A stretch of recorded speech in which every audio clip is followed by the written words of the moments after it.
अस्सलाम वालेकुम my dear students. 9th class federal board chemistry national book foundation new syllabus lecture number 6 सब atomic particles. Atom के अंदर सब अटामिक पार्टिकल्स जो मौजूद होते हैं उनको आज हम देखेंगे स्टूडेंट्स।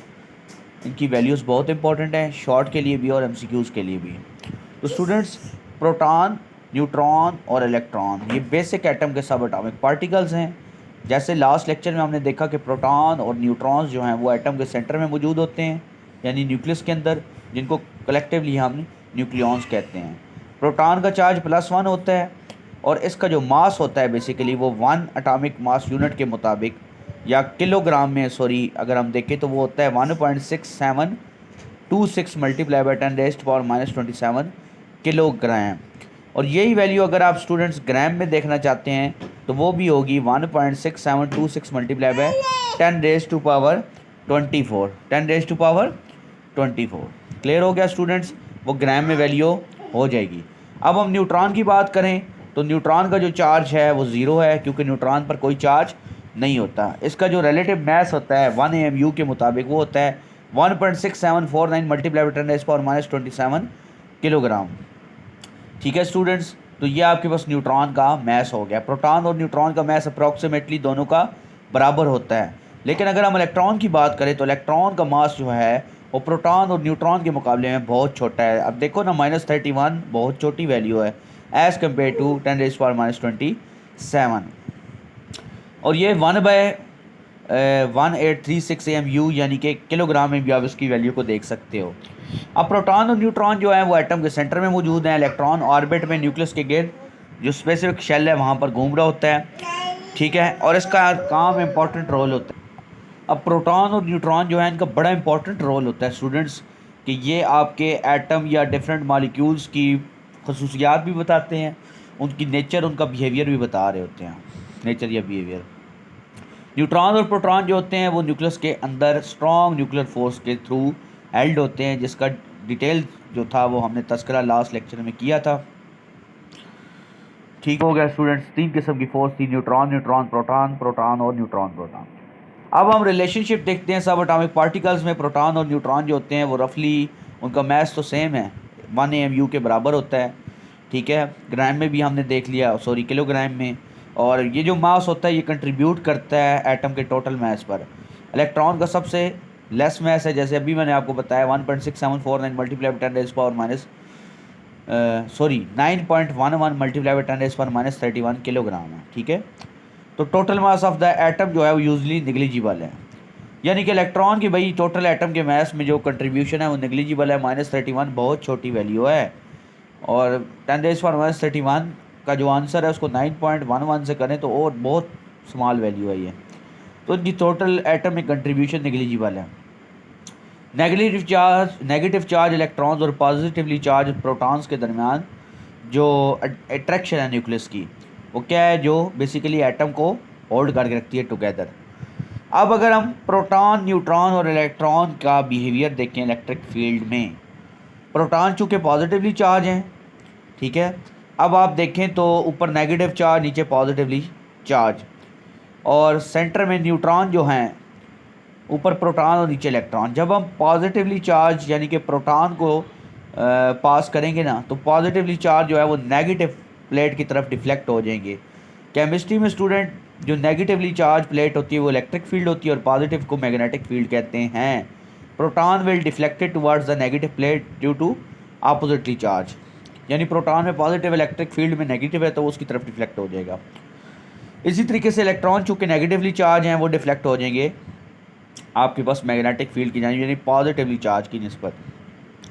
न्यूट्रॉन के पास कोई चार्ज नहीं है, they will go straight, electron will go straight ahead.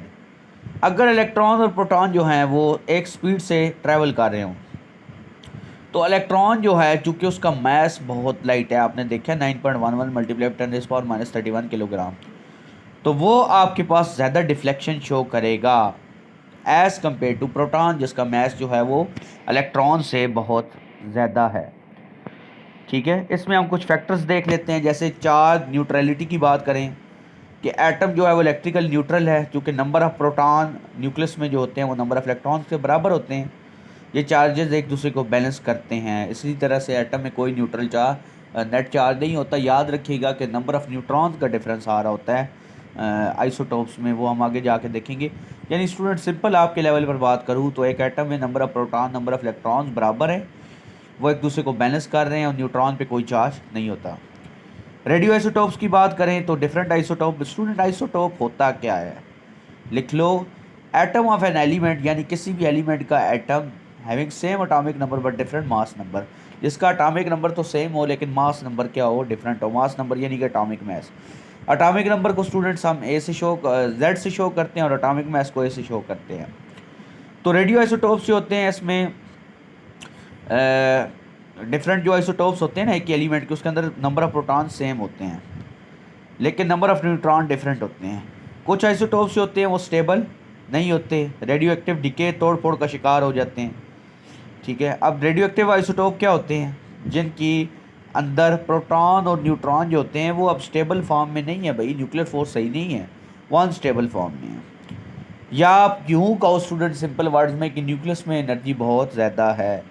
जैसे हाइड्रोजन के 3 आइसोटोप आ जाते हैं, नाम मैं आपको बोल रहा हूँ, लिख लो, जैसे प्रोटियम, ड्यूट्रियम, ट्रीटियम। इसी तरीके से कार्बन जो है उसके 3 आइसोटोप्स हैं ना, एटॉमिक मास तीनों का डिफरेंट है, जैसे 12, 13, 14, नंबर 666, नीचे एटॉमिक नंबर, ऊपर एटॉमिक मास, वो डिफरेंट है, मास डिफरेंट है और नंबर तीनों का 6 है। तो कार्बन 14 जो है वो रेडियो एक्टिव मटेरियल में यूज़ होता है स्टूडेंट्स, याद रखिएगा। यूरेनियम 238 वगैरह, जैसे यूरेनियम के 3 आइसोटोप यूरेनियम का एटॉमिक नंबर तो 92 तीनों का ही है, लेकिन मास नंबर 234, 235, 238, ये तीनों का मास होता है। और बेसिकली ये तीनों जो होते हैं यूरेनियम, उसमें से यूरेनियम 238 जो है वो रेडियो आइसोटोप्स है, स्टेबल नहीं है। ठीक है, ख़ास तो रेडियो एक्टिव मटेरियल में यूज़ होता है। लाइक फिशन फ्यूजन भी जो है वो रेडियो एक्टिव रिएक्शन होता है। तो ये था स्टूडेंट्स हमारा लेक्चर आज का। उम्मीद करता हूँ अच्छे से समझ आ गई होगी। हमने इस लेक्चर को मैं रिकैप कर देता हूँ। पहले हमने इलेक्ट्रॉन, प्रोटॉन, न्यूट्रॉन, सब एटॉमिक पार्टिकल्स के बारे में पढ़ा। फिर सब एटॉमिक पार्टिकल्स का रिलेशनशिप हमने देखा। मैसेज की बात करें तो आपको मैंने बता दिया, समझा दिया कि प्रोटॉन और न्यूट्रॉन का मैस ऑलमोस्ट सेम है, आप देख सकते हो, लेकिन इलेक्ट्रॉन का जो मैस है वो बहुत कम है, बहुत कम है। यानी एटम का टोटल मैस पर इलेक्ट्रॉन का जो मैस है उसकी कंट्रीब्यूशन जो है वो ना होने के बराबर है।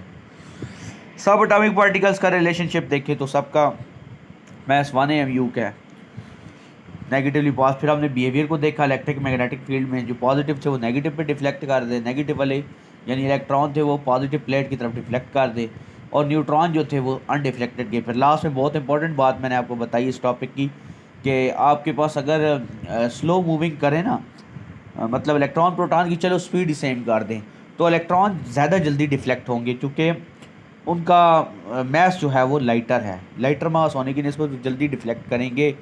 कहाँ पर स्टूडेंट? पॉजिटिवली चार्ज प्लेट पर। उसके बाद स्टूडेंट्स मैंने आपको चार्ज न्यूट्रलिटी की बताई कि एटम न्यूट्रल होता है, नंबर ऑफ़ प्रोटॉन जो होते हैं वो नंबर ऑफ़ इलेक्ट्रॉन्स के बराबर होते हैं। फिर अच्छे से हमने देख लिया रेडियो आइसोटोप्स को, उसमें कुछ आइसोटोप्स थे जैसे हाइड्रोजन हो गया, कार्बन हो गया, यूरेनियम हो गया, इनके आइसोटोप्स की भी मैंने आपको अच्छे से डिटेल बताई। तो स्टूडेंट ये टॉपिक जो है वो शॉर्ट के क्वेश्चन प्लस लॉन्ग दोनों के लिए इंपॉर्टेंट हो सकता है, अच्छे से इसको तैयार किएगा। स्टूडेंट्स मिलते हैं नेक्स्ट लेक्चर में, तो तब तक के लिए इजाज़त दीजिएगा। चैनल सब्सक्राइब कर लीजिए, बेल आइकन को लाजमी क्लिक कीजिएगा। मिलते हैं नेक्स्ट लेक्चर में। अस्सलाम वालेकुम।